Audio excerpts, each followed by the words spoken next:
kewajiban menjalankan syariat Islam bagi pemeluk-pemeluknya. Kemudian 7 kata itu dihapus demi keakraban berwarga negara. Lalu kenapa dia merasa tidak diakrabi oleh negara kan? Jadi Islam juga berhak untuk mempertanyakan genealogi dari percakapan Pancasila itu kenapa dihentikan hari ini hanya karena soal khilafah tuh. Padahal khilafah itu ya ideologi dunia. Semua orang Islam tuh bersatu bukan karena satu negara, tapi karena satu ide yang abstrak yang berupaya untuk dimaterialkan dalam pilihan hidup masing-masing kan.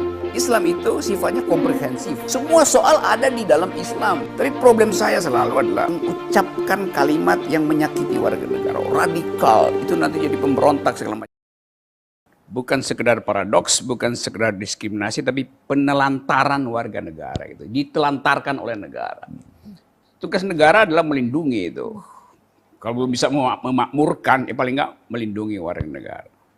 Nah, Habib Rizik 2 tahun 8 bulan dalam keadaan terlantar. Tentu dia tidak terlantar secara harta, tapi terlantar secara batin, terlantar secara psikologis, terlantar secara kepentingan politik. Untuk memilih pun dia berhak buat pulang ke Indonesia itu. Itu hak paling primer untuk menentukan negara adalah memilih presiden. Dia minta pulang 1 hari nggak bisa. Jadi negara berkali-kali dalam satu kasus itu mungkin 12 pasal hak asasi manusia dilanggar itu. Karena negara melakukan yang disebut act of omission. Tindakan membiarkan warga negara tidak terlindungi itu.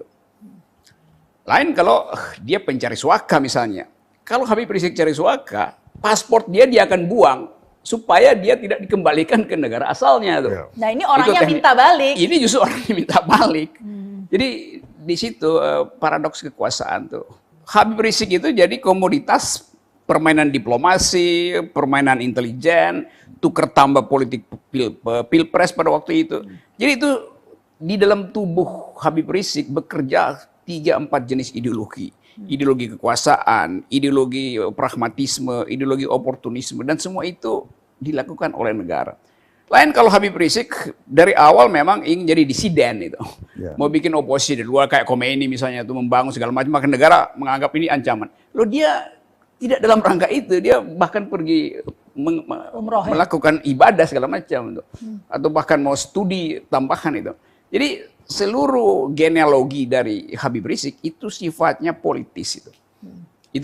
Itu soal yang berbahaya bagi negara karena negara memanfaatkan seseorang untuk permainan tukar tambah politik. Ini jadi dalam seperti negeri. tahanan. Kalau tahanan politik masih terhormat, dia masih bisa minta perlindungan PBB. Ini statusnya tuh stateless sebetulnya. Ya, nggak jelas kewarganegaraan. Dan orang dalam keadaan stateless itu bisa dianiaya oleh siapapun. Itu bahayanya. Kalau pemerintahnya sangat punya legitimasi, mau dicaci, mau dihujat segala pun tidak akan tumbang pemerintah itu. Tapi kita ingat bahwa Habib Rizik itu kan konteksnya persaingan politik dengan sinopsis dari peristiwa itu kan semacam tukar tambah dengan Ahok tuh di dalam politik 2 tahun lalu tuh. Nah keadaan sekarang kan mengubah segala sesuatu tuh. Habib Rizik, di belakang Habib Rizik ada 212, ada FPI, ada Majelis Taklim, ada emak-emak tuh. Jadi komposisi pikiran negara itu menganggap bahwa Habib Rizik potensial untuk jadi semacam ya hero baru segala macam. Jadi cuma itu sebetulnya. Nah cara negara melihat keadaan semacam itu akhirnya berkelanjutan. Dia nggak tahu lagi bagaimana mengakhiri imajinasi liar dari negara semacam itu. Habib Rizik dulu, saya juga anti Habib Rizik dulu waktu FPI, waktu peristiwa Monas segala macam, tahun berapa itu, awal-awal masih zaman SBY memerintah itu. Tetapi saya lihat FPI berubah. Jadi kalau orang bilang Anda pro FPI, enggak. Saya pro kebebasan berorganisasi. Saya pro semua orang untuk mengucapkan pikirannya sendiri. Termasuk pikiran kritis. Habib Rizik pernah dipenjara oleh SBY bahkan 2 kali itu. Tapi bukan sebagai lawan politik. Karena kena pidana tuh. Ya udah selesai kan. 2 bulan apa-apa segitu. Nah sekarang isu tentang Habib Rizik dipermainkan menjadi headline, kadang-kala menjadi satire, kadang-kala menjadi olok-olok. Dan negara nggak bertindak terhadap itu. Kan masyarakat sipil yang memusuhi Habib Rizik kan terus mengolok-olok dia tuh. Negara kok diam aja tuh. Artinya negara menikmati penurunan atau pembunuhan karakter Habib Rizik. Kan itu nggak fair kan.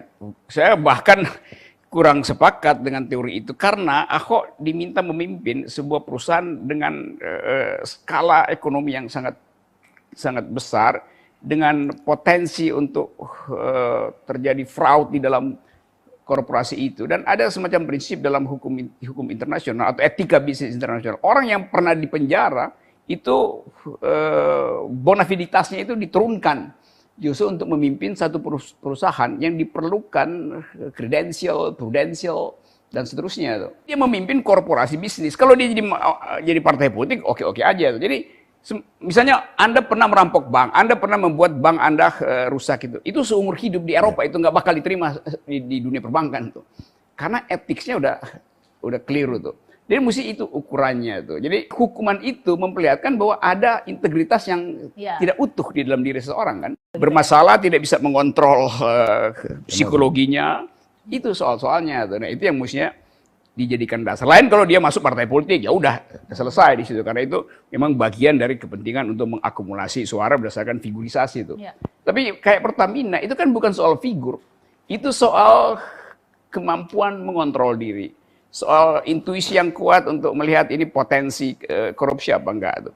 Ahok dalam soal itu bermasalah, soal sumber waras, beberapa soal bis Jakarta segala macam, reklamasi. Jadi isu tentang hak Ahok di belakang soal-soal politik justru adalah soal integritas itu.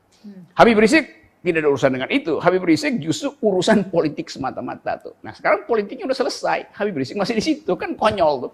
Itu cuman negara otoriter yang melakukan itu. Kalau pemerintah Indonesia anggap bahwa Habib Rizik itu mengkritik terus Indonesia, pemerintah Indonesia, oleh karena itu dia nggak boleh pulang. Artinya memang benar yang dikritik oleh Habib Rizik kan. Kalau pemerintah anggap itu hoax, itu tuduhan aja, asumsi, ya jemput aja Habib Rizik ke sini. Kasih tahu nih enggak. Nih coba kita ngomong, kan itu nih namanya keakraban bernegara gitu. Ada orang yang memang ditolak oleh pemerintah, Orde Baru banyak orang yang tidak bisa pulang itu, walaupun dia ingin pulang. Tapi karena ideologi Orde Baru pada waktu itu otoriter dalam soal human rights, lebih jujur. Kami otoriter, Anda tidak boleh pulang karena pernah melakukan kejahatan ideologi. Tapi ini justru keadaan demokrasi, ada orang yang mau pulang nggak boleh. Nah kalau begitu ya verifikasi aja kan pemerintah bisa, apa benar Anda mau pulang itu, kirim aja kan orang. Tanya aja langsung kan, tapi pemerintah nggak mau tanya kan. Itu dipermainkan sebagai isu. Opini bisa berubah, tergantung disuplai isu apa oleh negara tuh. Jadi negara bisa suplai isu bahwa itu penjahat, opini bisa berubah tuh. Tetapi yang tidak bisa berubah adalah prinsip konstitusi yang mewajibkan negara melindungi seluruh rakyat itu, dimanapun dia berada itu. Jadi negara itu nempel di punggung warga negara, nggak boleh dia lepas. Begitu dia lepas, dia stateless. Dalam keadaan stateless, dia hidup sebagai orang yang terlantar, bisa dikriminalkan oleh siapa aja. Nah itu prinsipnya tuh. Jadi tidak mungkin survei itu membatalkan prinsip kewajiban negara tuh. Standar negara dipalsukan oleh kekuasaan dengan mempimpong itu. Padahal ya masa wartawan disuruh cek ke pemerintah Arab Saudi, masa LSM disuruh cek ke pemerintah Arab Saudi status Habib Rizik, kan mesti negara yang cek gitu. Negara datang langsung ke situ. Kalau ternyata justru dihambat-hambat oleh Arab Saudi, evakuasi itu, kirim intelijen, selamatkan Habib Rizik.